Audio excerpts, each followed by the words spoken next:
Hello, everybody. This is William Del Pilar, and Libertarianism crashing the Conservative Party, an anti-Semite wins New York City's primary, and SCOTUS gives its red-headed stepchildren, the lower courts, a beatdown. Welcome to Fired Up, your source for all things conservative and no political correctness. That's right, we have no shame here, people. Well, mostly me. That said, we are the podcast where we tackle the big ideas shaping America's future with unfiltered passion and hard-hitting truths. I'm your host, the conservative Latino, William Del Pilar. And today on episode 85, we're diving into the clash of liberty and pragmatism. Can libertarian principles thrive within a conservative framework, or are they doomed to remain a protest philosophy? We've got Mike Ter Maat, former Libertarian vice presidential nominee turned Republican. That's right, people. You heard me. Turned Republican. And he will unpack his bold shift and he will challenge the critics and answer our questions tonight. Plus, we'll expose the risk of the champagne socialist Zohran Mamdani's radical communistic policies I said communistic, but more socialistic policies in New York City's mayoral race. And then we'll close it out with a breakdown on how a new Supreme Court ruling is shaking up the fight against judicial activism. So strap on your fire gear, people, because as always, it's sizzling and time to get fired up.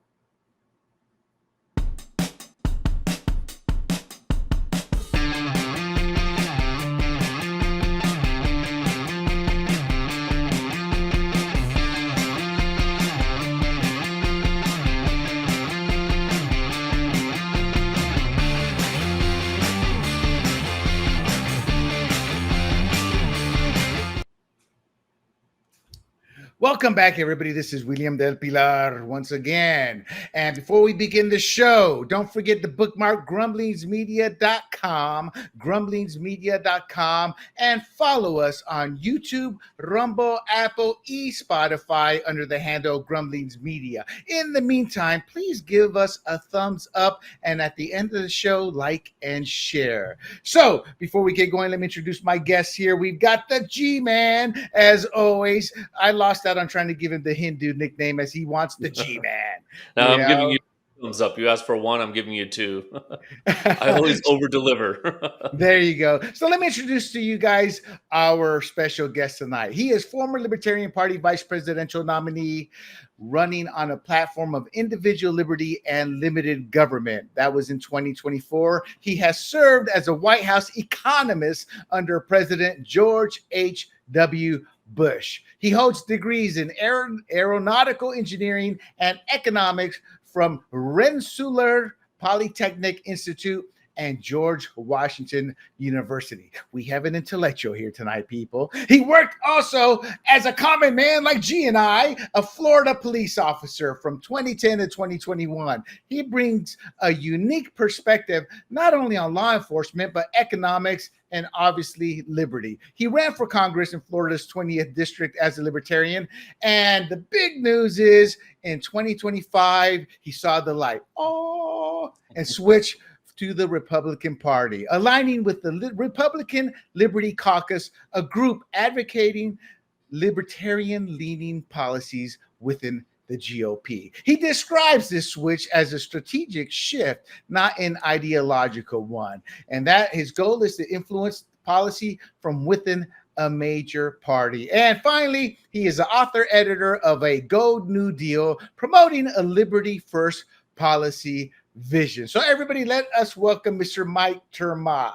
Mike, you were supposed to be off screen and then the grand interest, but your co-host on your own show here, Liberty Lens, threw you on screen early on. How are you doing, sir? It's all good. That was a bit much. I'm sorry to say that your viewers are probably not going to get those 2 minutes back. Those are probably the worst 2 minutes of their day. So it will only get better from there. Well, we welcome you to the show. And what I want to talk to the audience about first, if you guys could bear with me, is The libertarian policy is rooted in the belief we're all libertarians, and I believe that is true. We all have libertarian tendencies, but as I started to work with John, I began not to really like the Libertarian Party, but it wasn't the Libertarian Party, it was the people in it who would stand morally judging me. And I come from the basis we have to work together to create consensus as the founding fathers wanted. And I got tired of being thrown well, if you don't see it our way, you're wrong.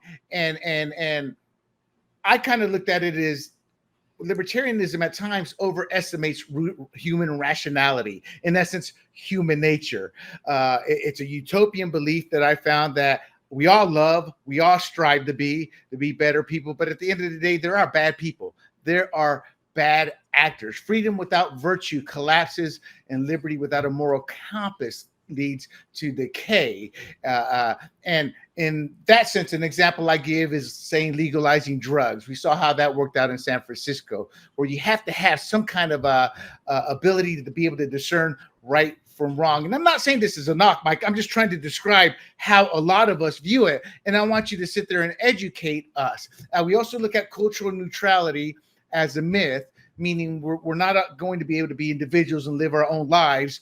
Some type of society culture will come in. My example that I put in my notes was Islam. It doesn't spread neutrally. It reshapes governments and law. And even the US, we've tried to take democracy to other foreign countries without effect. So those are some of the issues. And I believe that at times libertarianism can open the door to external control because it promotes the individuality. And my final take on this, and I'd like for you to answer, again, I'm not here to attack, but these are the concerns we have, is that I believe conservatism through the Republican Party and our founding fathers, we have helped build this nation. The Republican Party were responsible for helping to end slavery. It gave the women the right to vote and enacted the Civil Rights Act. And even though our human nature started with slavery, we evolve as human beings. And I believe that conservatism is a strong rationality to base my political ideology. And that's how I look at it. And that's a lot I laid out there, but I just want the audience of conservatives to understand what we're going to be talking about. And with that, Mike, why the shift? Based off of well, first of all, if you want to counter anything I said, please feel free to. This is an open discussion here with us three here. I appreciate that. I don't think we have time to counter all of that. There was a great deal that you said there that was historically inaccurate, but we can punt on that. I'm sure your audience is used to hearing you describe the founding fathers as Republicans, which of course is less true. Oh, well, yes, correct. That's a slip of the tongue. Yes, than the idea that they were actually libertarians, not that either party existed at the time. Correct. But the founding documents on which our government was created were libertarian. Libertarianism is the traditional American way of looking at governance. It is the reason why the American experience has been what it has been. It is the reason why the United States has far and away the strongest economy and the most tolerant culture of any nation in the world. And it is the erosion of the institutionalization of those principles that leads us to some of the challenges that we have today. I would argue both culturally and in terms of public policy. I think one of the major flaws that we have in our politics over the past generation is mixing it up with some of the objectives that we have culturally. Our government has not only become too powerful, but has rented too much of our brain space as other institutions in our American culture have fallen by the wayside. Arguments over public policy have taken up far too much of the brain space that we spend in public discourse and how we see public policy in general. Can you give us an example of that, Mike, in terms of what you're referring to specifically, taking up a lot of, is that just the overwhelmingness of what's out there politically, the different ideologies? What are you specifically referring to there? Well, almost anything. If you're on the left, Democrats spend a tremendous amount of time talking about cultural issues and leading their constituents to conclude that these are appropriate topics to discuss in the context of public policy, when in the context of the American traditional experience, they are not. To discuss the human experience of sexuality is not a matter of public policy. For example, on the right, we have the mirror image of these issues. Of course, Republicans are always bringing cultural issues up in the context of public policy. Okay, I get that, and that's fair. So, as a libertarian, how are you going to change that? Well, I mean, we're going to talk about public policy as it should be discussed. It should be a matter of limiting government power so you can lead your life by your own standards and pursue whatever definition of happiness is yours, and keep the government out of your face, out of your business, out of your economy, right. Out of your private life. I get that, but Rand Paul, Ron Paul, Thomas Massey, they've all tried it. Everybody can come on here and have a platform, say, hey, we're going to talk about it. But how do you get people to listen and to come to a consensus, or even compromise some of those values to make it better, more liberty? When those figures, Ron Paul built a movement, but he didn't do much as a politician. Rand Paul is more pragmatic, but has been demonized. He's one day the libertarians love him, the next day they hate him. And Thomas Massey doesn't seem to understand, hey, we get it. I agree with your values, but those blue rhinos over there have their own constituents. Those Democrats over there have their own. So consensus and compromise. I don't think your premise is correct. This idea that Ron Paul didn't accomplish things is just not correct. If you were politically, he had a movement. No, I hear you. I'm just not agreeing with you. Okay, give us examples. You're suggesting that I think that what you're suggesting is that the way to evaluate political success is based on the number of bills you sponsored or some. No, not at all. Completely wrong. No, it's completely wrong. It's about the accomplishments that he made that actually helped the American people, politically speaking. And if that means bills that he sponsored, yes and no. It's bills that may have been sponsored that actually help. Because there's a lot of policies out there that become law that don't really help the people. They just help. So you're agreeing with me that you're adopting a metric of enabling or enacting or sponsoring or pushing through legislation as the metric.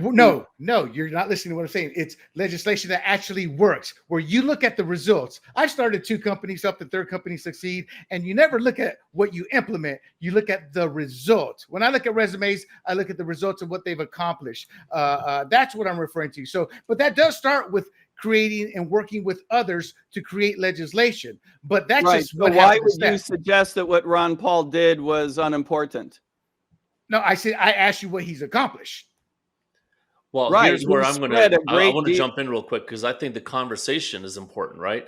Ron Paul and Rand Paul, they bring up their viewpoints, which is important to keep the Republican Party somewhat, bringing them back to the roots of libertarianism, which I agree with Mike. That's how we started off as a country. But having the conversation is just as important as implementing bills, even if you can't convince the majority of your party to go along with it, right? Which is what Rand and Ron Paul have had a hard time doing. So, right.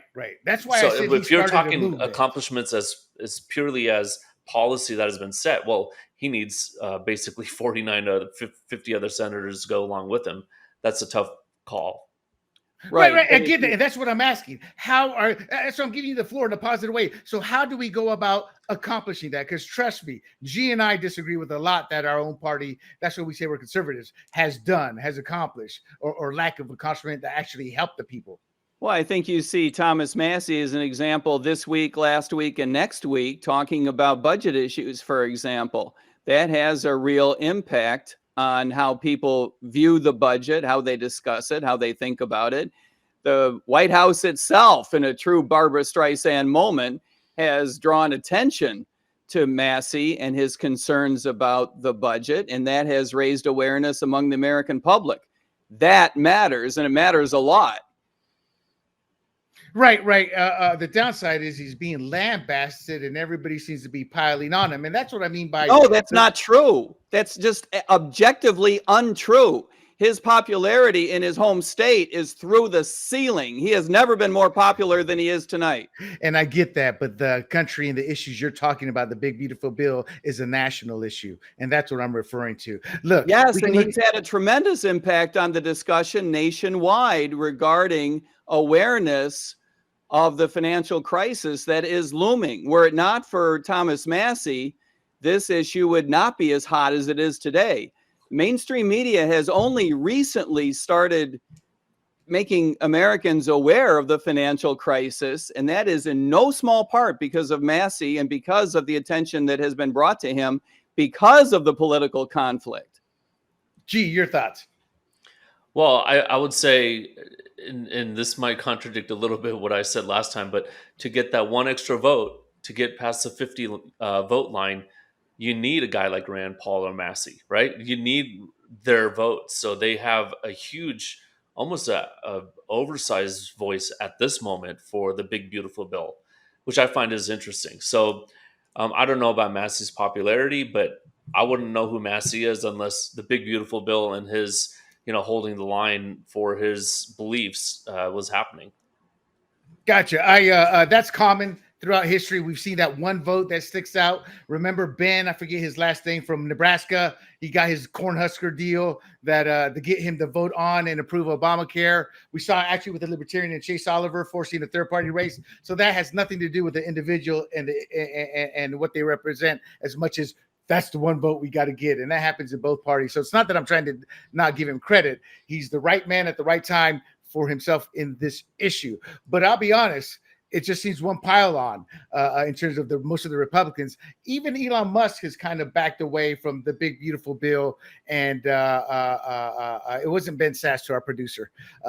This Cornhusker guy was in 2009 or something. But even Elon Musk has backed off a bit on the big, beautiful bill. Mike, do you think that passes, or do you think that we're going to be able to get some cutting? Because all of us and this panel want more cuts to it. Do you think they're going to be able to get more cuts to it? I don't think that they're going to get much. I don't think that they need to get much. I think the White House needs to do some more politicking. I think it will pass. It'll, pessimistically, but realistically, I believe that it will probably pass because of traditional politicking, not because of extra cuts. I don't think the Republican Party has much more appetite for cuts than what have already been put into the bill, and that ain't much. And that's exactly why me and my team have joined the Republican Party, to build up the Republican Liberty Caucus, to support people like Massie and Rand Paul, and support followers of his dad, so that voice inside the Republican Party can become louder, and so that people who do adhere to the philosophy know that they are being supported. How do you guys plan on doing that? Do you guys plan on meeting straight up with some of these individuals? Do you guys plan on supporting individuals running under a Thomas Massie, Rand Paul, Ron Paul type banner? What's your goal in making that happen? Both of those. We plan on participating in a few local elections, possibly a couple of congressional elections. We're in the mode of building up the caucus right now, and will be over the next year. The caucus has a lot of folks that are really terrific in it already, of course, but we're going to help build it up over the next 12 months so that we can participate in some of the elections in the 2026 fall cycle. And then we'd like to play a role, we don't know how yet, in the nomination process for president in the 28th cycle inside the Republican Party. What that looks like is, at this point, pretty unpredictable, because we don't know who the candidates will be. Whether they'll be someone absolutely wonderful and libertarian that we can support, we'll see. Okay, so the big issue with all these type of groups is always funding.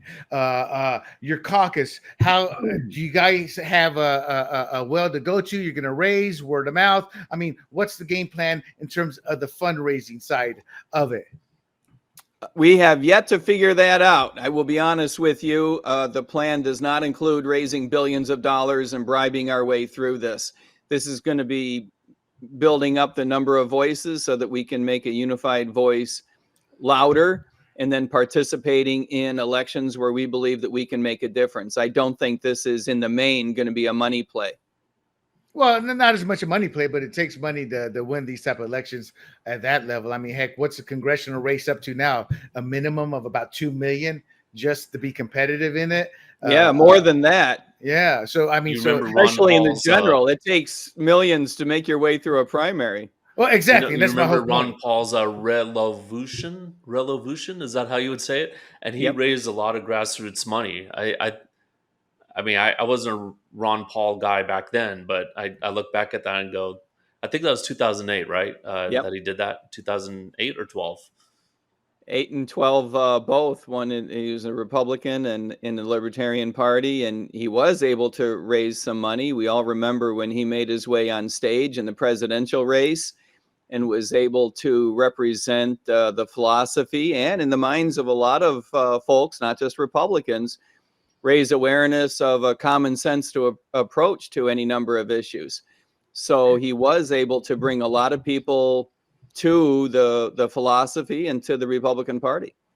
Gotcha. So Mike, what are your initial goals? Is it to get the word out? I guess everything tends to be done in phases when you build something. The first phase would be get the word out, make yourself known, maybe support candidates with your voice, helping getting the word out and bringing people into the caucus so that we can participate in local and possibly congressional races next fall. So the first step is to bring people into the caucus, and that's both in terms of recruiting existing Republicans into the caucus, as well as bringing over some libertarians, some from the Libertarian Party, some independents, and possibly even the odd Democrat or maybe Kennedy types.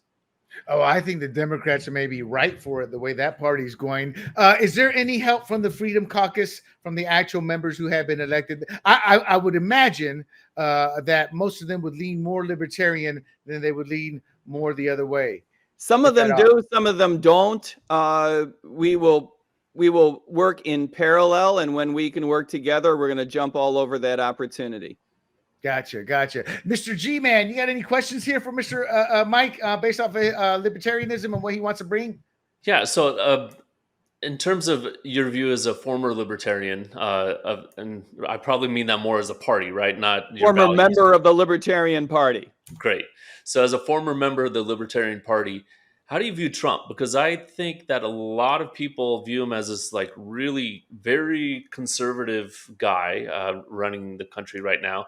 I don't think that's true. I don't think he would have gotten so many of the votes of the middle were he that. And obviously he's a populist, right? But how does that square in with like the average libertarian's viewpoints? Is he more of a libertarian favorite than Kamala Harris might have been?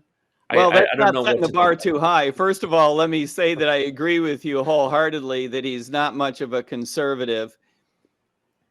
Yeah, he's more libertarian than Kamala Harris. Okay, that's putting the bar down on the floor and asking a guy to fall over it. So let's see if we can set the bar higher than that. He does have some libertarian instincts. We share his skepticism of the projection of military power around the world. The effectiveness of interventionist foreign policy generally. We share his skepticism in terms of nation building and bossing other nations around. He has from time to time given voice to things that are counter to his traditional views in that regard lately. So, you praise him on the one hand, and then he'll say something that makes you worry in the next hand 5 minutes later. As far as domestic policy goes, I think that he does have free market instincts, but he tends to fall back on a pragmatism that is not completely grounded in free market economics. I do believe that he is, for the most part, fiscally conservative. I just don't think that he has dedicated enough political capital to it.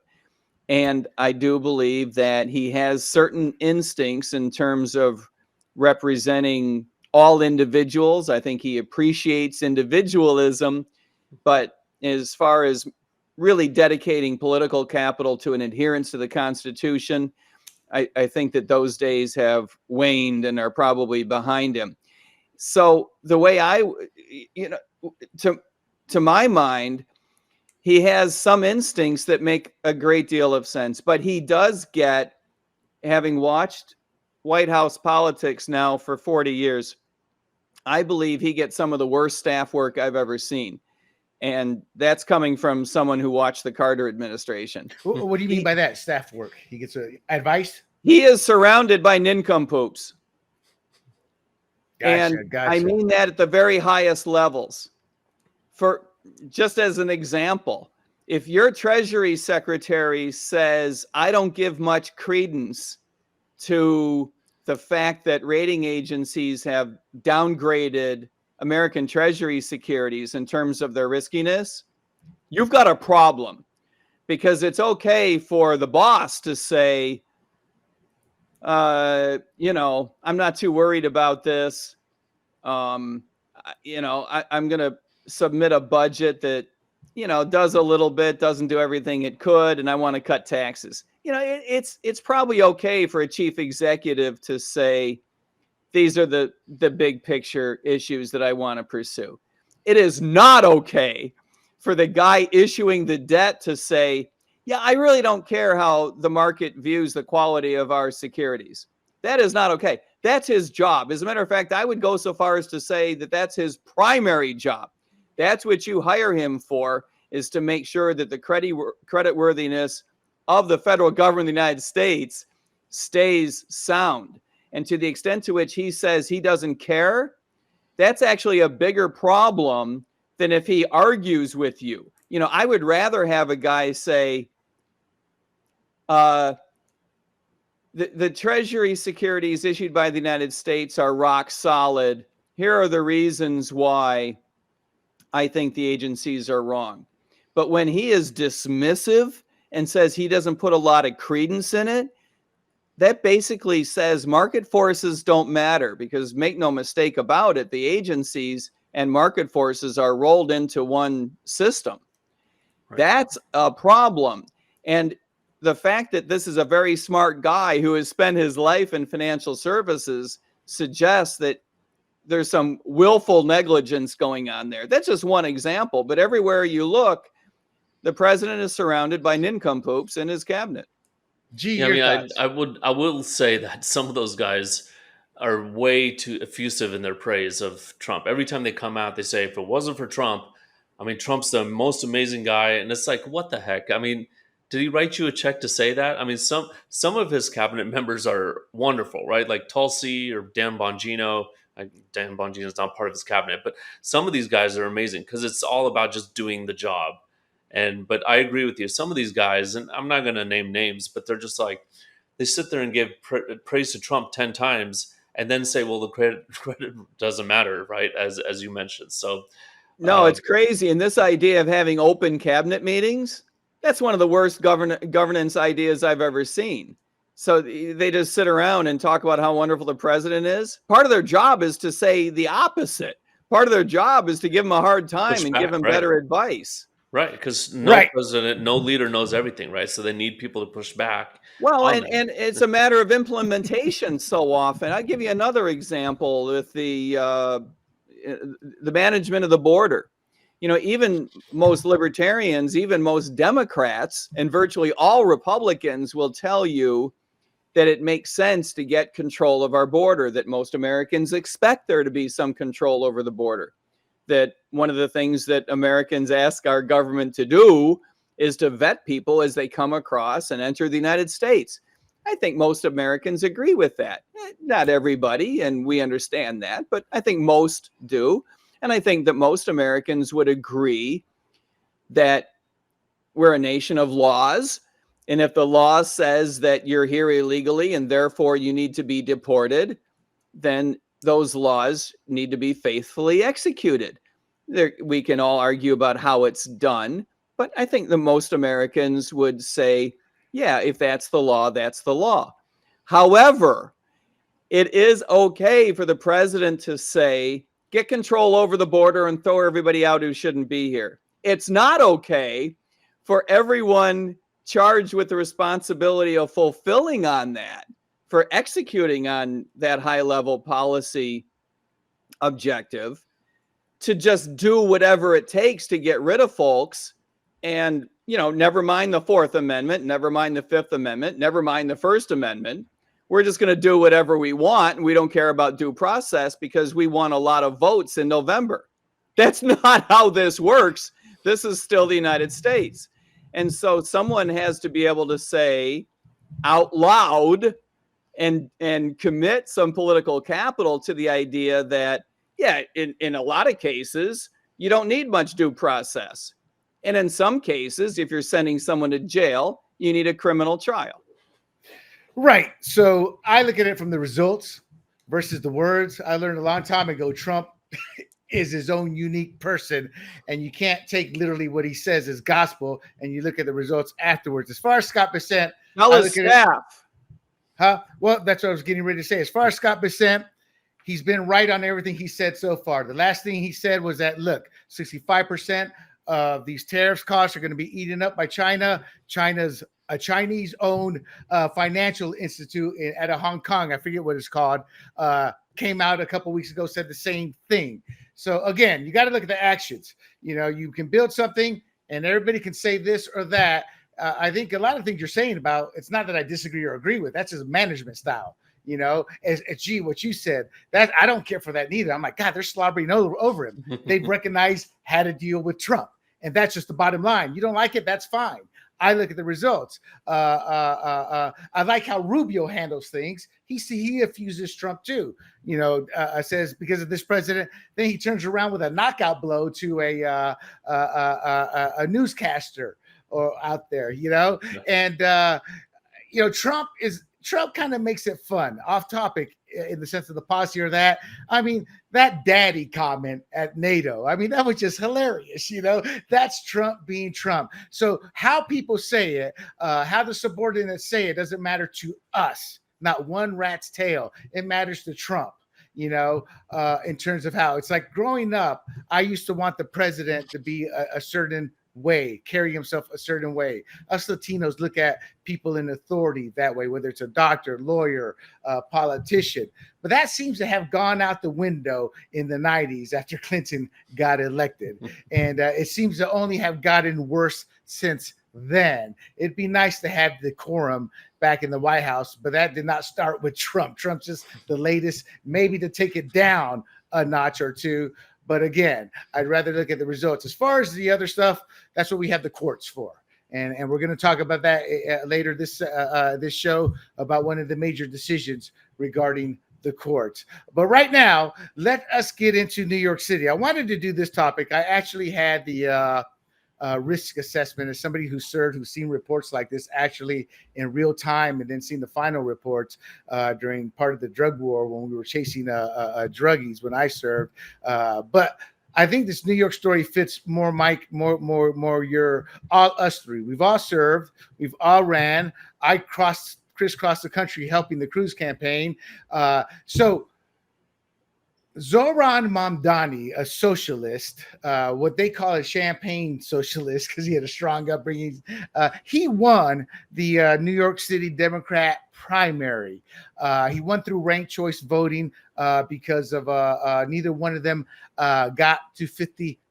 He's, for the audience, he's a New York State Assemblyman from Queens. He was elected in 2020, been there 5 years. He's 33 years old. He's a Democratic Socialist member of the Democratic Socialists of America. He was born in Kampala, Uganda, to Indian parents, immigrated to New York City at age 7.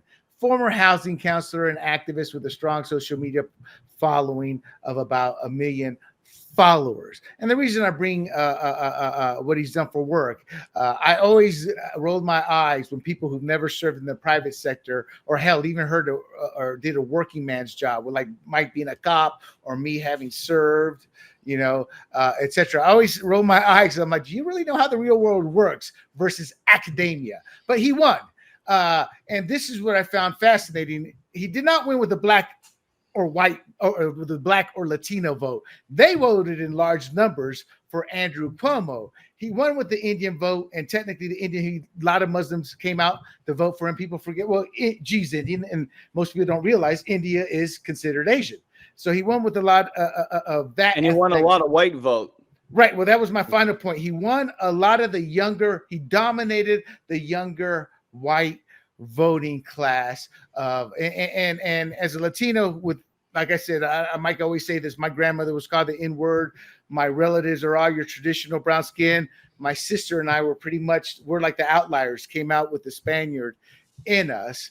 So I have dealt with internal politics, mostly overseas when I go home. But for him to have won Black and Latino, or to have won Black and Latinos, that is signifying a shift.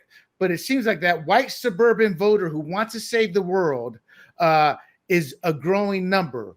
Before we get into it, because what I want us to focus on is, well, how do you take somebody like him out in the election? I mean, I don't. That's a bad way to say it. How do you defeat him? But the first thing I want to focus on is, for me, we have an education problem. I was a liberal growing up, freshman class president at college, wanted to save the world. Eventually, you kind of see the light. But I was also taught how to critically think. I've always been a why guy. VP at what is now Dish Network told me once, William, you're not cut out for corporate life. You're a why me guy. You want to know why. You want to know the good reasons. You want to improve. They don't like that in the corporate world. I was taught to critically think. We are not teaching our kids to critically think. We are not teaching our kids the challenge. And I think that big white suburban young vote he got is made up of that. And it's not just one generation, it's going back a couple generations. And these people are the ones growing into power. Before we get into how do you defeat somebody like that, or should we root for him, I want to get your thoughts on what I just said in terms of your thoughts on that. And we'll start with G, then go to Mike. Well, I mean, okay, so I didn't grow up in India, but my parents did. And in their constitution that they wrote in 1947, they said, we affirm socialism. And this is just a rough paraphrase. We affirm socialism is the right way to go. So there you go. So when I talk to my fellow Indians, which I don't anymore, I just don't talk politics except on this podcast. I just don't do it because you're just banging your head up against the wall. I mean, try to convince a Kamala Harris voter, hey, Trump's a viable person to vote for. I mean, it's a similar thing. So when you get someone like that running, and then you get, what was it, a 9% turnout? I mean, it was very low, right? Yes. Of all of New York City. And so you just don't need that many people to show up to tip the scales. So you got, again, like you said, the basement people who probably don't have a job and they're thinking, hey, free groceries. I'd love to have filet mignon every night and I don't have to work for it. That would be great. Then you got the Indians who might have moved here from India going, yeah, I still believe socialism is the right way to run a government because the national song for India is, in the whole world, India is the best country. I mean, I'm not going to sing it or anything, but that's their starting line. And I think my parents would disagree with that because they did whatever they could to get over here from there. Not that they don't love their culture, but they just don't want to live in India. So anyways, back to the point of why so many Indians voted for this guy. One, here's someone who looks exactly like us. And two, here's a out and out socialist. And it doesn't surprise me. I think a lot of people probably thought Andrew Cuomo has got the name recognition. He's going to run away with this thing. And this is what you get. Then you get an AOC, and now you got a Mamdani, which has nothing to do with Mangani, which is my last name. No relation at all, as far as I know. So I hear you. I think you're being very, very gracious about this whole thing, G. You have put a very kind spin on the reasons why people have voted for him. The cultural affinity angle is very sweet, but I can't help noticing that you skipped over a lot of white people voted for him because they just don't understand socialism. That was the basis of the question, G. Not idiots. Well, I did say people coming out of their basements wanting the free groceries. Yeah, but no, he's just a nice guy, and so he left it on my lap like a turd. But Mike, let me add one more caveat for you. And I'm not defending the generation, but they have a lot of debt. The job prospect, when you're taught to get a liberal degree, in women's studies, where there's not a lot of job prospects for them.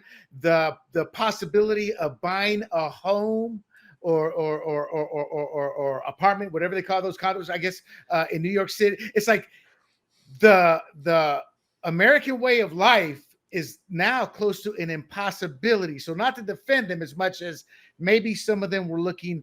Well, you are defending him by exaggerating his talking point.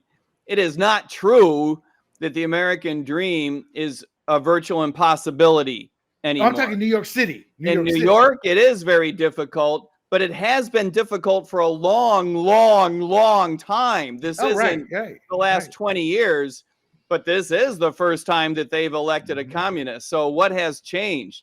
A lot of what has changed is incredibly low turnout because our politics stink, because of the way that politicians treat each other and the way that media treats the whole ball of wax, not only the other side, the other side's politicians. And of course, one of the strangest things I think has happened over the last 40 years is the extent to which the media and politicians are willing to say horrific things about the other side's voters.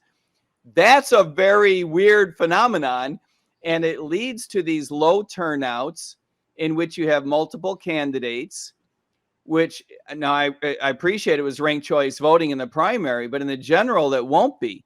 Right. In the general, you could win with a relatively small proportion of the vote. Imagine if Andrew Cuomo comes in as an independent. Imagine if you had two strong independents, a Republican, a socialist, and maybe someone else who I can't think of maybe a libertarian, maybe Larry Sharp will jump in.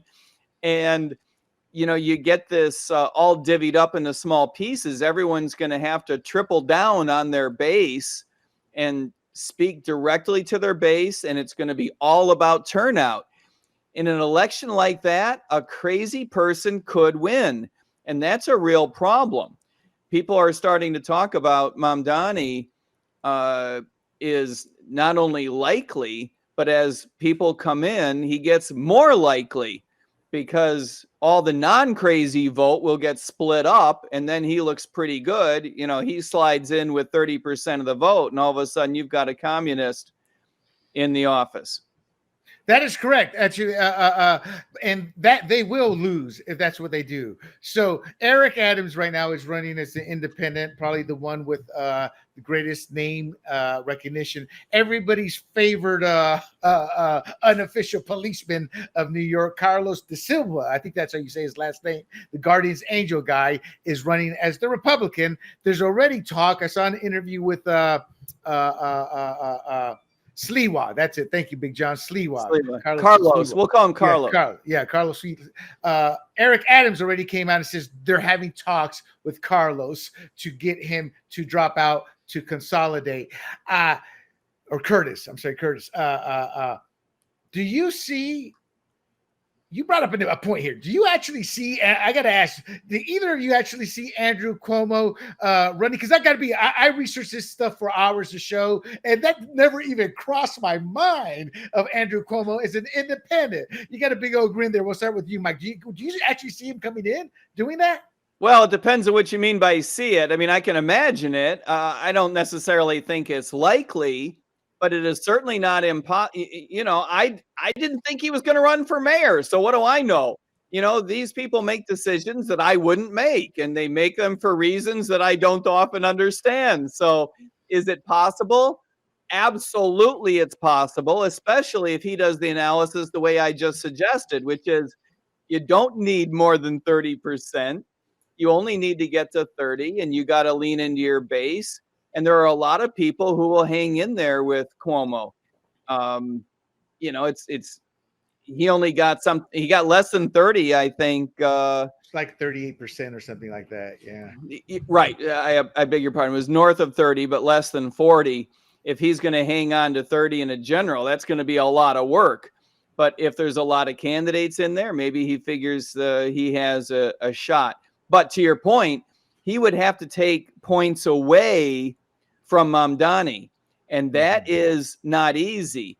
You've got to speak to the issues that Mamdani is speaking to and do it in a way that's more rational, that an adult audience would recognize is more rational. So you've got to talk about the costs, right? I agree with you there. Not only the investment costs and, housing, but the day-to-day stuff and the difficulties of getting around New York. It's not an easy city to live in, no matter how much we all love it. It's not a trivial effort to get around New York City and to make enough money to do so. If he talks about all of these issues, he can take points away. Indeed, they will all have to. And if he leaves it to the other guys to talk about police issues, I would think that it's going to be hard for a Cuomo to, fill the gap between the police issues and the cost issues. If Mamdani dominates the cost issues and the other guys dominate the law and order issues, it's going to be a tough day for him. But if he does the analysis and thinks he can get the 30%, don't be shocked if he comes in. Okay, so turnout was about 30%, which is actually a slightly higher than the last one, but that's still considered a low turnout. General election is about 60% turnout on average. And in this cycle of this primary, it was key getting the youth vote out, which is actually a big bump up in terms they rarely ever, hey, I'm there. And then, oh, I'm sorry, I was hungover, couldn't make it to vote, So first of all, what do you see Cuomo doing? You think he's done in terms of licking his wounds? And with Mike, I agree. I thought him running for mayor was a step down, but I think he was looking at it as maybe that will jump. I'll eat some humble pie, show him I'm a good, oh my God, the little guy, Bloomberg style mayor, and jump back with my presidential ambitions. And I thought he was going to win. I think he thought he was going to win. Everybody did. All the odds had it until the week before. So, what do you think about, first of all, Cuomo? Then I want to get into who this cat is in terms of his resume, and then get your opinions on specific ways to defeat him. So and Big John has a bunch of comments, and I'll rattle them out after you go, G. Yeah, so I went on Wikipedia, and they already list him as an independent candidate. Now, anybody could put that on there, right? So that's a caveat. He has not announced. But, okay, so if he does run as an independent and he's trying to get more than half of the Democrat vote or whatever the calculus is there, right? He has to pull a lot of Democrats away as well as getting the center. That would be difficult because now he has to get some of the Democratic power brokers in the city to endorse him over the actual Democratic candidate. So, that's a difficult position to be in. But I don't think he wants civil war. But I'm looking at this from a different perspective. So let's say Mamdani wins, right? And he tries to implement some of these policies. That might actually be a good thing for the country. And this is why. It'll be a bad thing for New York City. But now we have an experiment going on over there. Like, let him suffer. Let him suffer. Right. I don't want them to suffer. I have in-laws over there. But if they do go through that, and now we can have basically a petri dish to look at and say, no, that doesn't work. Free groceries, rent control. I mean, rent control. We're still talking about this. Even Santa Monica said no more rent control. It's our rental properties in this area are going downhill because the landlords aren't spending money to upkeep it because they're negative cash flow. So yeah, I think Andrew Cuomo has an interesting thing. Does he cause civil war in his own party, or does he try to let the Republican win? And if the Republican wins, what's he really realistically going to do in 4 years? And then he could run again in 4 years as a Democrat Party candidate. So I think he has an interesting choice ahead of him. William, I got to hand it to you. You have found the most optimistic, nicest guy in all of politics in G to work with you. The guy is absolutely, that was the most positive spin on communism I have ever heard. That it's right. Dish well, but I know New York City will to suffer. the rest of the world that capitalism is the way to go. I think New York politics is like the Serbian prince. Was it a Serbian prince that got assassinated and triggered World War One? I think that's where New York politics is at right Ferdinand. now. Ferdinand, yes, Prince Ferdinand, and I think they were like, and there's a reason why. Mamdani is allegedly, to me, he is. I've seen those tweets. I've heard some of the clips. How do you say it, Big John? Is he an anti-Semite? Is that how you say it? Anti-Semite? Anti-Semite. Anti-Semite. He's an anti-Semite. His own words have shown that. There's a big Jewish bloc involved in politics. He is against Israel. He called it an apartheid state. He's alienated the Jewish voters, or 12% of the New York City population, but you would think they're 90% of the political power there. And this has been verified through his public statements. He wants, as G said, the rent freezes. And G, on a note, a lot of those people who struggle, landlords who own it, struggle, they ended up selling it to institutions like BlackRock and all that, who come in and just buy it out to take it off their hands. So it's just a bad deal. Free public transit, that's 630 million, universal child care, and city-owned grocery stores. Then he wants a steep corporate tax and a flat tax on millionaires. And I'm going to miss D'Agostino's, I'll tell you that much. Look, the ideas are insane. And a guy like Cuomo is the right guy to make the case that they are insane and appeal to his base. I just don't know if he's, a guy like Cuomo, who's even older than I am, I think, has the juice with the younger crowd, and that's a real problem.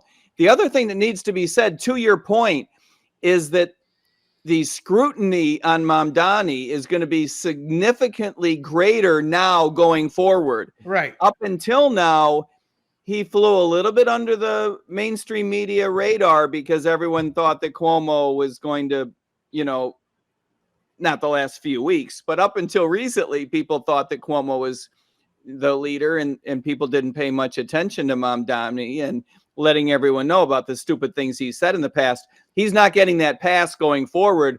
This is going to be the opportunity. That's a good point. Up until early this week is when it came out, hey, Mamdani's doing this, and this. Okay, let's get off Cuomo for a minute. Eric Adams right now is the one who's in place. He's the one whose camp has started to initiate talks with the Republicans. He's the current mayor. He's had a very, I don't know what the word is, help me out. It's just a very up and down relationship with New York City, with the Democrat Party, with the Trump campaign. Yeah, with the administration. Correct. With the Justice Department. So what about him? Go ahead, Mike. Keep going on it, then we'll go to G. I think he's a good candidate. I think he's a very deft candidate. He is a flawed candidate, as I suppose all politicians are. He has, I think, faced down the parts of his background that are going to cause him problems, and I don't think he should worry about it anymore. I think he's a very, very strong player. If he can find a way to keep either Cuomo out or the Republican, he doesn't need to keep them both out. If he keeps one of them out, I think he can win. On that point, I think Cuomo needs to stay out there because I think he's going to get 12% of that Republican vote, regardless. They're not. So that's 12% of what's needed. He will have, because even the Republican parties are like, there's no Republicans going to get elected in New York City. So do any of you guys know when the last time a party independent, I should say, outside of Republican and Democrat, has won mayor of New York City? Bloomberg, his second term, I think. Don't quote me, but I believe was he independent at the time. He switched to independent while he was in office, and I think that's right, and that may be the only time. Third term. Big John says. Yeah. Okay, but I don't count that because he was already an incumbent, so he had the power in the incumbency, right? So. I mean, I just don't see any of these guys winning unless you have a D or R after. Okay, so let's talk about that. That's what the whole basis is. Adams can play law and order. He can eat a lot of Republican lunch because Republicans are not going to vote for Mamdani. So if Scott Adams can convince people they have to go vote, there's no point in voting for the Republican, and keeps Cuomo out of the race, I think that Adams can win. You're right. And I'm going to add on to it because, look, one thing I've done is I've helped run a campaign. Everything's on lower level, small time stuff. But I did a lot of studying, tried to implement a lot of stuff. Some of it had some fruit going forward. My candidate lost, but lost by less than the GOP's preferred candidate who was running in a different district. So I was happy about that. But it's not just the Republicans he's going to get. If he's smart about it, he's going to get the black vote, and he's got to play up the illegal aliens that have murdered black family members.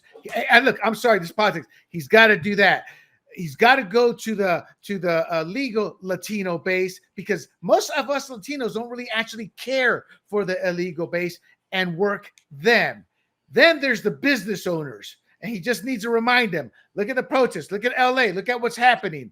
Then you get the realtors. And when I'm talking realtors, I'm not talking Joe Schmo who sells me my first bedroom home, but the realtors that sell the buildings. I can't remember what show, but a realtor already came out and said, I just lost a big in the hundreds of millions of dollars deal because this guy just won the primary. And he says, stop the deal.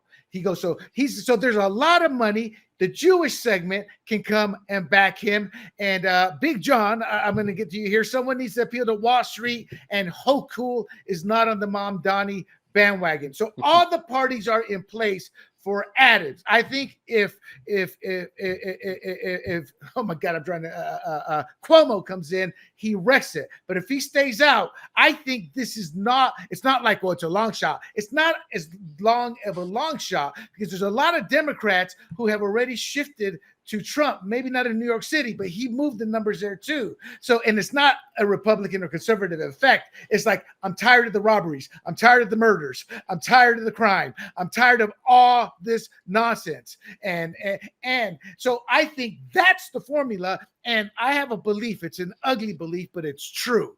You use Alinsky tactics with the righteous truth. And that's like a bat with steroids. That means you go mean, you go ugly, and you go hard. And I'm sorry, people, Clinton opened actually Jesse Helms opened that in the 80s against Governor Jim Hunt. The first really Did you say Alinsky? Alinsky. Yeah. Alinsky. I said like the 70s radical nut job. The 60s. The guy knew how to win political elections. Dirty. Yes. Solid. Read his book. Weather Underground, right?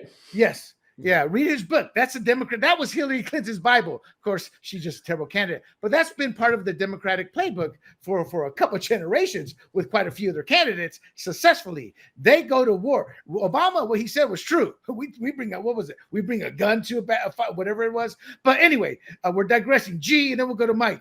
Everything I've talked about, the coalition he can build that is going to look at Mamdani and go, oh my God. And those are coalitions that are not tied together by party, but by economics and common sense. Your thoughts on that? I mean, you're right. You have to demonize Mamdani. Otherwise, a lot of Democrats are just going to go, oh, okay. Oh, there's a Democrat. That's who I vote for. I've never heard of this name. But again, like I said earlier, I think I misspoke, but he won with 9% of the vote of all of New York City's population, right? I mean, that's a very small sliver out of a turnout of 30%. So when the turnout is higher, I think a lot of people might look at these guys and go, okay, well, D or R, well, I always vote D. So whether it's Adams or Cuomo, they've got to really raise up the noise and say, look, this guy is a threat to not only our party, but America, right? And then he has a shot at winning. So I think I forgot which one of you said it, but the general election is going to shine a light on Mamdani, and people are going to say, holy crap, who did we vote for? And that's assuming New York City has not gone socialist or communist. Right. If they've gone socialist, communist, I mean, that guy's going to win. No, you're exactly right. Do you think he can pull it off? Hold on, G, do you think we can pull it off? Then we'll go to Mike. Adams. You're talking about Adams? Yes. Do you think Adams can pull it off? I think he could pull it off, but he has to go mean. He has to go dirty. Yeah, and that's what the Linsky tactics are. It's about getting down and dirty with personal attacks. You attack the messenger, everything that Obama did. So that's what Alinsky actually preaches. It's a great book you should read just for to learn about the other side. Go ahead, Mike. Your thoughts. Can Adams? I'm not sure I would throw. I'm not a big Barack Obama fan. I'm not sure I'd throw him in the Alinsky pile, though. Having said that, I don't think it is necessary for Adams to be dirty. But he does need to make this into a referendum on Mamdani. The guy on whom it's a referendum loses. And you've got to make it a referendum on Mamdani. And remember, to G's point, as turnout gets bigger, it gets less crazy. Yep. Right? Small turnout is disproportionately insane. So as the turnout gets larger, it'll become more amenable to realism, to shining a light on craziness, and it'll lean into more realistic solutions. As long as Adams focuses on his bread and butter, on law and order, on rational immigration policy and deportations, saving people money, and then focuses on the cost issues to undermine Mamdani and point out that he's insane.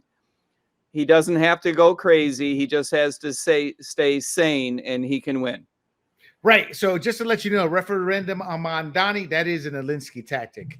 You go after the person and make it personal. And it's easy with him. All right. We only have 15 minutes with Mike here. So I'm going to get to the final topic. My take is Adams can win this. He's going to have to build a coalition, but he cannot win it without the power brokers of those coalitions. And I don't mean say the richest real estate developer, but the one who has the greatest political sway, the Jewish coalitions, who are the ones. That's key, and he's going to need national help to do it, including Cuomo's experience, and he probably has a machine of sorts in place. Cuomo got upset, I believe, because he took this guy lightly, wasn't really looking at it. We all expected him to win, and boom.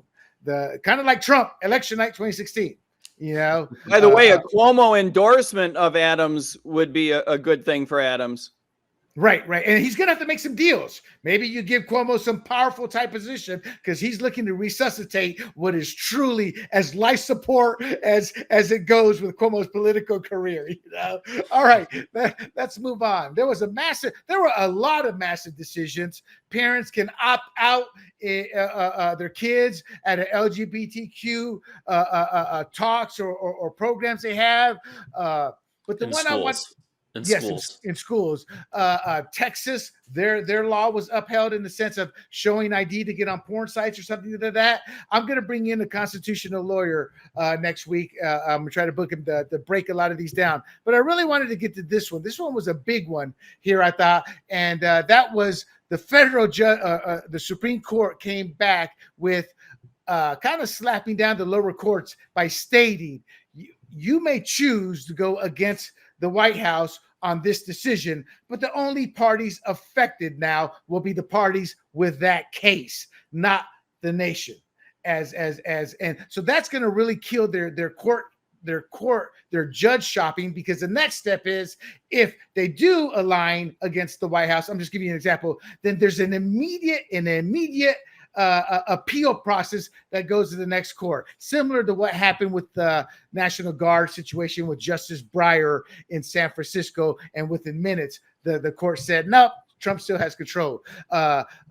G, your initial thoughts on it, then Mike, your initial thoughts, and then we can dig into some of the issues. And I want to get your guys' opinion on Amy Coney Barrett and what she said about Señorita Katisha there. It was brutal. G, your thoughts? No, I think it was a great decision because you had these no-name judges who I don't know how they got in their position, but like you said, probably Obama or a Bush Jr. appointee, but they get and they say, well, I'm going to stop Trump because their role is to interpret the Constitution. But they took it too far. They took it to a point where they could overrule the president, which is kind of their job, but it's to interpret the law. It's supposed to say, okay, this law is no longer valid because of this reason or that reason. You can appeal and go all the way up. But what they're doing is taking his executive orders and saying, no, you can't enforce that. even though that is within his realm. So I'm glad they did that. And, again, the specific reasoning was you need a plaintiff for every little court case that comes across. You can't just say, okay, for this one little thing, we're going to stop it all nationwide, and Trump, you can't do anything. I mean, that was absurd, and I was getting tired of it in the first term and the first 6 months of his second term. Gotcha. And apologies, it's Ketanji Onyeka Brown. For some, she looks like a friend of mine with the glasses that her name was Letitia. So that's always comes to mind. Mike, your initial thoughts on that decision? As a technical matter, I think that Amy got it right. I think this is the, technically speaking, correct decision. However, I think the effect of it will be mitigated over time. I don't think that the reason we're in this situation is political. Indeed, many of the judges that have pissed off the administration most were Republican appointed, including a couple that were Trump appointed. The issue is that the administration has been doing things that are illegal. That needs to sink in. It's not, because we think most of it is fine. That's why we have the courts, though. That's why we have the courts. And right. I agree with you. I agree with you if they rule it that way. But they did. No one is arguing otherwise. No, they have overruled the lower courts many times. I'm not going to handle this. We can go back and forth all night. I get your point. What you're trying to say, if it's wrong, the court should enact. And G and I have always said that on this show. The problem is most of us, including SCOTUS, with this decision, have kind of gone, you guys are just doing this way too much without the authority. And that's where you come in with the technical matter. No, that's not what SCOTUS said. SCOTUS did not say you're doing it too much. SCOTUS says you can't do it. No, well, SCOTUS, even better. No, this matters. Don't. No, it is. It's even better. That's even better. It is, but it's you're making the wrong case. You're making the wrong point. SCOTUS is not saying you're doing it too often, or you're getting the cases wrong, or you're making bad decisions. No, none of that. SCOTUS is saying, as a technical matter, you don't have the authority. That's it. Right. Now, given that, that's going to cause a problem for the judicial process. And the reason that's a problem that will get mitigated over time, I'm not suggesting this is going to be a crisis of democratic proportions, lowercase d, but the reason it's a problem is because the courts have been ruling correctly in most cases that the administration has been doing things that are illegal. So the issue becomes, when you have an administration doing things that are illegal, how do you resolve that? And SCOTUS, in effect, said that the regional courts do not have sufficient authority to stop the White House from doing things that are illegal. So we need a process now by which lower courts can either stop the administration from doing things that are unconstitutional or otherwise not supported by law, or in a rapid fashion move it up, appellate and then the Supreme Court, much faster than what is going on now. Remember that the reason we got here, notwithstanding the opinions of my Republican friends, is not because of democratically appointed judges. The reason we got here is because administrations over the years, in the last 40 years, have been pushing the boundaries on what they're allowed to do. And therefore, regional courts have assumed greater and greater power in order to stop the executive branch. This is not a matter of judicial activism. Truly, analytically, objectively speaking, this started a long time ago because of activist executive branch and the judiciary standing against it. And the Supreme Court finally decided that the regional courts don't have the authority to do so. So there will have to be some other mechanism worked out. And I believe what that's probably going to look like is an expedited movement up the chain to the Supreme Court, because a lot of these cases have constitutional overtones. the case that was decided today, for example, does. The court did not, SCOTUS did not rule on what the administration was doing was a good idea, bad idea, legal, illegal, anything policy-wise. They didn't address any of that. Right. They did All that they with said was the court didn't have the authority to stay it nationwide. But there's going to have to be a mechanism to get that issue resolved much faster than what we have in the past. All right. So, I take it as judicial activism. I don't care what anybody says. But Mike is right. It started years ago. It's because power corrupts, and power corrupts absolutely. The longer these lifetime appointees are on the courts, the more corrupt, the more activists they get. Case in point. Hey, and to show it's not one party, Justice Roberts changed the Obamacare, where the Obama regime sat there and said, no, it's not a tax. And he changed it to a tax and made it legal. That in and of itself shows activism. And Amy Coney Barrett stated, Ketanji Brown Jackson decries an imperial executive, per what Mike says, but goes on to state, decries an imperial executive while embracing an imperial judiciary. Your thoughts? No, I looked throughout history, right? The Dred Scott decision and all of that. The judiciary, the Supreme Court specifically, is supposed to be the objective branch of the government, right? It's not supposed to reflect the will of the people. It's supposed to reflect the rule of the Constitution over the executive and legislative branches. But you're right, it is activism, right? It's always been activism. You look at all the rulings throughout history, and it always tends to reflect what the people think at the time, right? So, for example, the slavery issue, and this guy ran up to the north, and he should be returned back to the south. That just reflected the general idea of what a lot of Americans thought at the time. Of course, today, that case wouldn't even come up to the Supreme Court. So, I do think the Supreme Court is activist. You look at the ruling today; it was 6-3. So, I mean, that's along party lines. They're not supposed to be parties, but there's the conservatives who voted for it and the liberals who voted against it. But how do you say her name again? Sorry, I don't know. Ketanji Brown. Ketanji Brown. I mean, I think her whole idea of writing her dissent was to stop Trump. I think that is really what she wants to do. She wants to stop Trump. All the people in her party want to stop Trump. None of them have the power to do it. None of them have the votes in the House or the Senate. That's their last chance. Is those three people on the Supreme Court. So right. Absolutely. I think Amy was right to say, look, you're just trying to do what your party wants, and that's not the right thing to do. And I think the conservative judges did the right thing, regardless that they're conservative. Look, everything you said is true. It's just not relevant to today's decision. Today's decision was a technical decision that said that the lower courts don't have sufficient authority to issue a nationwide injunction. In fact, remember, the Dred Scott decision was made by the Supreme Court. It was not made by a regional court. Right. So if you're right and you had your way, think about this. If you had your way, a regional court faced with the Scott decision would not have had the authority to issue a nationwide stay.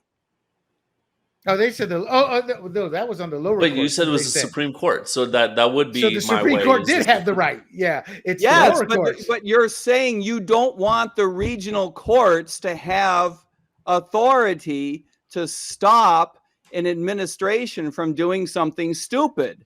Right, but how come that's happened? It's because of what you said. Over the years, these courts have pushed and pushed the envelope of power. If they actually that's not true. They have. They have pushed their power to do it. Why? And it's not just the Supreme Court isn't innocent in all this. Many scholars believe that William, the courts have absolutely pushed their power. But this issue is not the issue you keep bringing up. This was just an example today that stated that. That's why I brought this up. This issue is about regional courts taking on greater power. Right. The reason they have taken on greater power is not because they have become more activist. The activist court problem is one at the Supreme Court because we've had liberal justices deciding policy on their own. That's how we got Roe v. Wade, for example. The issue today was regional courts have, for the last 2 generations, assumed more power to hold back the executive branch that has become more activist and has become more disrespectful of the Constitution. That's Amy Coney that's Barrett how we got here. Now Amy you can Coney argue Barrett whether you like it I'm or not not. arguing. At least Amy Coney Barrett recognize said the fact of how we got here. Amy Coney Barrett said it. Brown Jackson decries an imperial executive while embracing an imperial judiciary. Yeah, and we'll leave it at that. Mike, tell us a little bit about your group there, the Libertarians are going to be working with, and how people can follow your work and where they can follow your work at. Because it's already his time. Mike's got to head on out. Thank you. The Republican Liberty Caucus is the libertarian-minded group inside the Republican Party. It was started in 1992 by a bunch of libertarians who believed that working with the two-party system made a lot more sense than working outside of the two-party system. Guys like Ron Paul have led the Republican Liberty Caucus in the past. We are building up the Republican Liberty Caucus because the big debate that's going to matter in American politics over the next 3 years and probably over the next 7 years is going to be, how does the Republican Party fill the void that is going to be created when Donald Trump leaves office? I got to ask you, though, just real quick, because you're right. I agree. That's the problem. Who's going to fill it in how? I know that's what you want to, that's why you're playing. That's why you're in the game. But how do you see it right now? You've got to have someone in mind. If you had that, how do you see it happening? I'm putting a gun to your head. How do you see it happening, Mike? Tell us. Well, look, we don't know who the players are going to be, right? I mean, everyone presumes that, for example, J.D. Vance will run for president, and I don't have any reason to believe that he won't. Right. But we don't know who the other players are, and we don't know what the dynamics are going to be regarding the issues. Right. But I do believe that we need to, for the good of the nation, we need to push the debate in a more libertarian direction and away from populism. We need to push it toward free markets and fiscal conservatism. And if we don't, we're facing a financial crisis in the next decade, certainly in the next 2 decades, that we need to keep the government away from military interventionism, that we need to keep the government adherent to the Constitution. And to the extent to which we drift away from these concepts, we open up real existential crises for the government. Not only a financial crisis, but the potential for war. We keep entering wars one after another, after another, after another, after another. And you can't expect to get as lucky as the United States has over the past 60 years indefinitely. The world is getting more dangerous, and we are not making it safer through military interventionism. Mike, I agree. I don't think Korea, Vietnam, or the Middle East has been a good fortune. Once the president was able and allowed to send troops without congressional approval, all went to hell. So all went to hell, and that persists to this day. Exactly. I served. So everybody, once again, Mike, though, you can see him there at Mike Ter Maat _ there. Make sure you copy that down. You follow him. Or go to the website, go to MikeTerMaat.com. You can read about the Republican Liberty Caucus. You can find the Republican Liberty Caucus at rlc.org, or you can link there from MikeTerMaat.com, and you can reach out to me directly. Anyone who wants to get involved, I will email you back. I'll call you back, and we'll talk it out. And real quick, before Mike goes off the air here, he is also part of the duo with Big John, where they talk libertarian politics. They take on a topic each week, and it's called Liberty Lands, and you can catch that at grumblingsmedia.com. Mike, thank you for coming on. Obviously, we don't see eye to eye, but I think we both want the same end result. I think we see eye to eye a lot more than you would admit. No, we do. I just I have a big issue on perception and results, and I believe libertarianism are the academia, which I don't disagree with. I just I'm encouraged that you are in this fight. because I do get frustrated at taking the ball and going home. So you going against that speaks volumes to your character and how you view the country. And for that, G and I appreciate that. And with that, we know you got to go. We'll let you go. Thank you very much. It's been a real joy. I look forward to staying in touch. Thanks, guys. All right. Bye-bye. So, Mr. G-Man, what are your initial thoughts on libertarianism and Mike? He gets into the minutia. I wish we had more conservatives we could bring on like him, because I tend to be out there everywhere, and where I'm right, I don't always get the details. Like, I didn't mean to say Republicans at the start, but I completely disagree that the country was built on libertarianism. They built a stable government with Christian values, whether people want to admit that or not, and it was unique and brand new at the time. And as Ben Franklin said, what do we got, or something like that? What was it saying? We can keep it or lose it, or something like that. But in essence, he said, it's up to you, the people.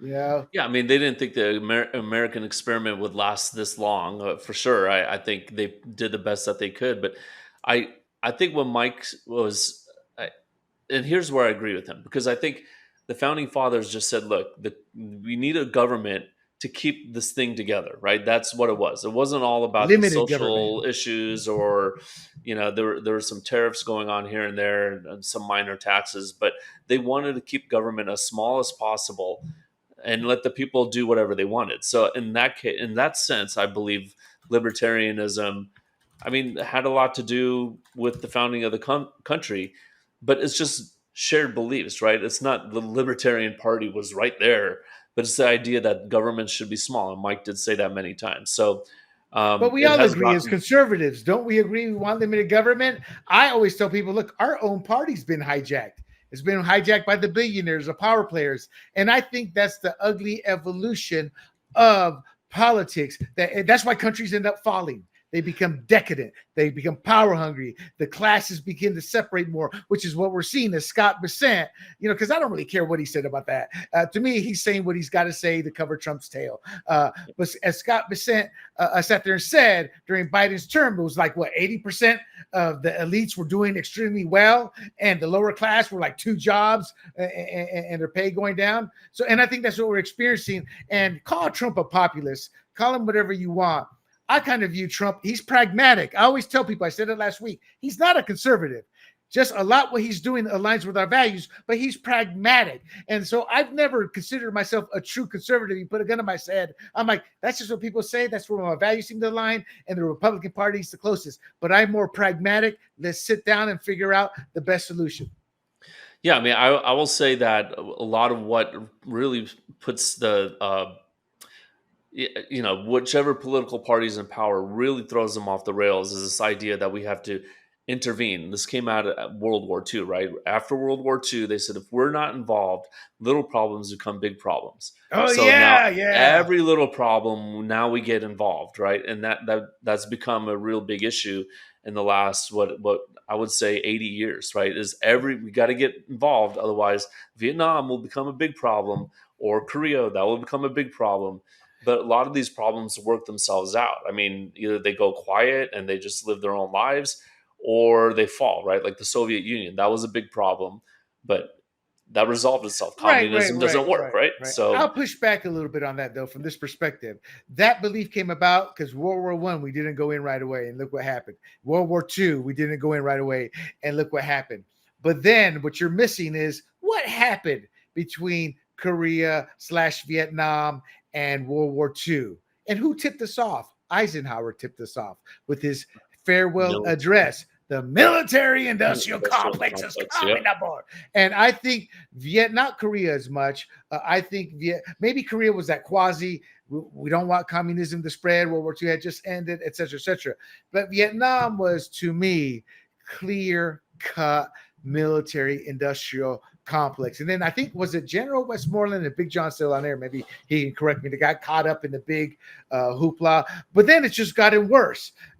I served, patriotic. When George W. went in, they explained to me, I'm like, well, why don't we get rid of Saddam Hussein the first time? You can't. That's going to completely stabilize it. Then his son came in and completely stabilized it. And then 6 months in, I'm like, We are ruled by the military industrial complex. I don't think, this is why I think the Dave Smiths of the world, the Tucker Carlson, I think Tucker's lost it. He's living in a bubble. He's like that born again. If you don't see his way, you're evil, you're vile, you're going to the hell mentality. But Trump doesn't want to put boots on the ground. But Trump is the type of president. I'm not an isolationist. I don't want war, but I'll deal with the issue if it needs to be dealt with. Again, pragmatic. There's enough history, enough documentation. We know what Iran wants to do.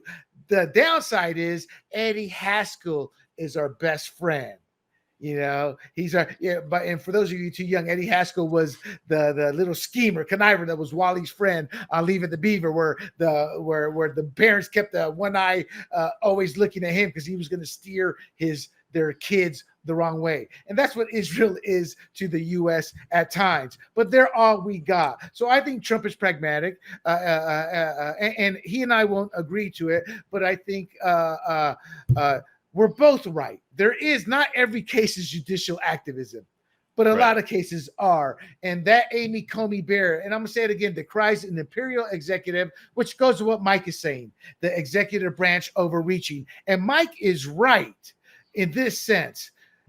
The executive powers have grown astronomically, but that is a product of Congress caring more for re-election and not wanting to deal with tough issues. But that said, it's an activist court that said, no, Mr. President, that executive action was an executive action, DACA was, not an executive order. But you don't have the power to change it when he does.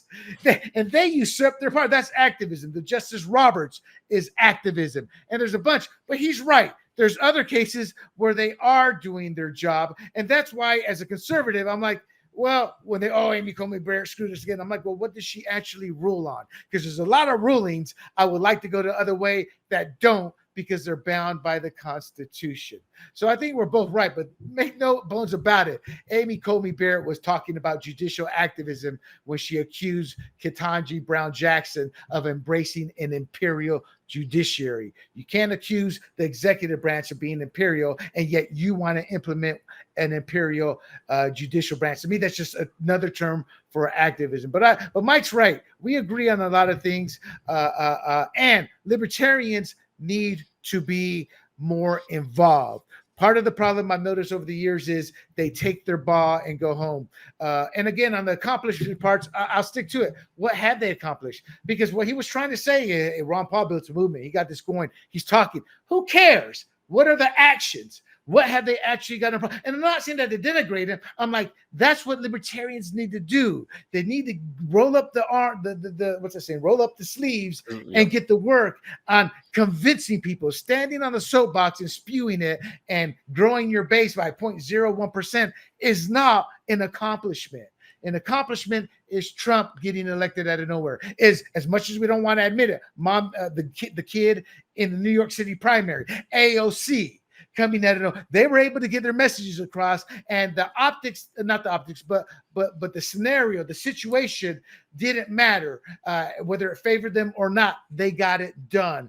But you're bringing up people. Okay, so let's talk about AOC. She lives in a very liberal area, right? So she was able to go door to door, and that's how she beat the incumbent. Is that she said she's more liberal than the incumbent, right?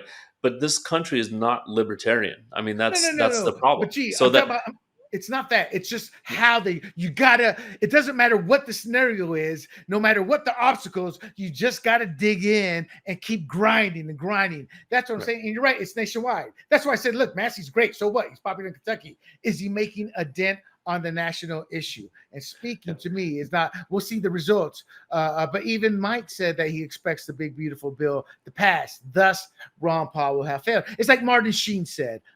He said there was on Johnny Carson or Jay Leno. And we said, hey, you're an activist. You've done over a few hundred these protests. You've arrested. What's your take? I failed. That's what he said. Martin Sheen, I failed. None of that moved the needle. We did not win any of those. So that's the take. Big John says libertarians have been winning in the long run. You know, I don't know, but that's his take on it. He's big time pro-libertarian. Your thoughts, G, before we start to wrap up the show? I mean, just look at. I would say Trump is more libertarian than any president that we've had. Okay, what makes you say that? Because I hear that a lot. Okay, he does not want government to run our lives, right? Like he doesn't, he doesn't want to be an interventionist. I mean, he did bomb Iran, but he's like, that's it. Let's have peace. Again, he tried with Doge to cut spending, but it's just going to be difficult to do that. But he has more of a let's talk about abortion, right? That was attempted to be a 2024 campaign thing. And he definitely sidestepped that by saying, look, this is a state issue, right? This is a state issue. I don't really care one way or the other. Let the state decide. And that is a very libertarian thing. It's let the state decide and let the federal government be small, which is exactly, I mean, I agree with Mike that that's how this country started. Federal government's small, state government's big. Right. The one who changed that was Lincoln. Libertarian. That was everybody who was there. That was all the founding fathers. Yeah. So libertarians adopted that as their plank, right, on their platform. Yeah. I'll accept that. But that is a thought process going all the way back to the beginning. I think Trump is most like that. He would say, okay, my job is to protect the borders, to try to balance the budget, cut taxes, and not intervene in other countries. I would say that's how this country started. It was those basic things right there.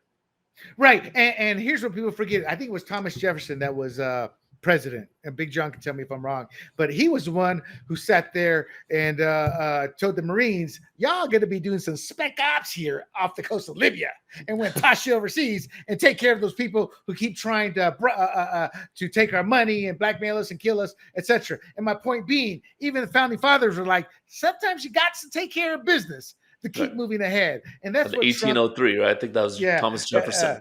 And that's what I think Trump does. But my issue with the libertarians is like Big John, he just had to say, when you were talking about Trump, and God bless Big John. We love him. But that's my point is, you got to work within the system. You may not like him, but he freed Ross. He also freed Ross, and that libertarians hate him for that because, it's like, oh, Trump. But if it wasn't Trump, who was going to free Ross? Nobody. Nobody, so you got to work within the system. Trump has become, I think, a better human being since entering politics and understanding the big picture than he was as a businessman who took a little old lady to court to try to take her little land there to build his casino. Well, here's what I will say.